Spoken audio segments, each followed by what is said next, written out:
Бидний өв дээдсийн үлзий нутаг өндөр гэгээний оюуны их үлгий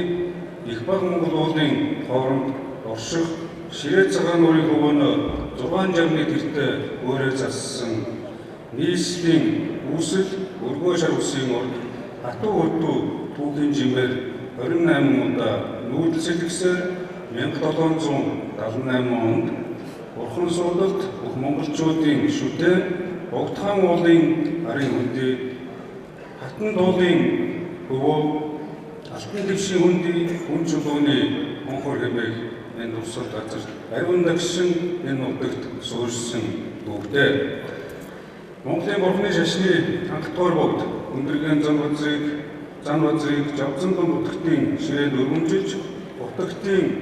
өргөө байгуулсны ёслол зориулсан Баторшиг өргөх анхны даншиг наадмыг 11-р жарганы цагаан дуужид буюу 1640 онд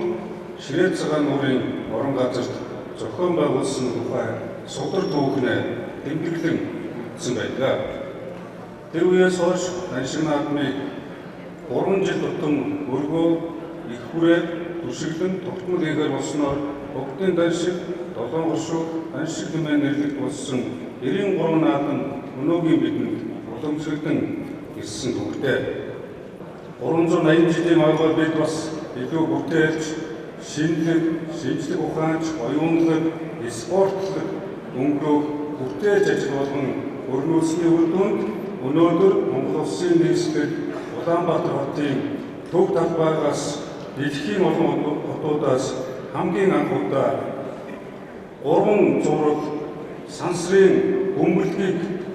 38,000 метрийн өндөрт хөөргөж Улаанбаатар хотын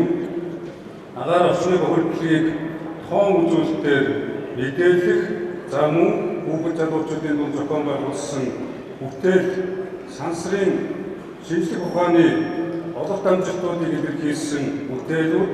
тэргүүлэх 380 иргэний азтай иргэний бас батламжийн хамт сансарт өнөөдөр илгээсэн түүхэн өдөр болж байна гэдгийг зориулт өгдөө хэлье. Улаанбаатарын удирдлагууд бид иргэдийг орон суугчдын асуудалд илүүтэй анхааран ажиллаж, бод байгуулалтыг шийдвэрсэн гаргах, тэднийг орон сууцны хөнгөлөлтөд урт хугацааны зээл хамруулах иргэд оршин суугчдаа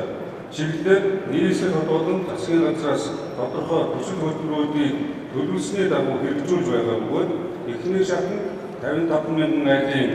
орон сууцыг барьж байгуулахаар итгэл ажлаа ханган ажиллаж байна. Саяхан улсын хурлаар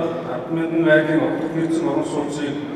барьж байгуулж, төслийг хэрэгжүүлэх санхүүжилтийн асуудлыг бүрэн шийдвэрлэж, эдгээр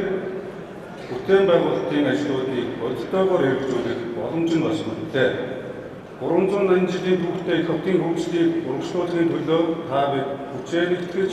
хамтдаа хөдөлмөрлөж зүтгэцгээе гэж уриалж байна. Эрхэм бүгчүүд та бүхний эргээр тэгширч энэ танхимд уран зогссон үзэгч олны сэтгэлийг баясгаж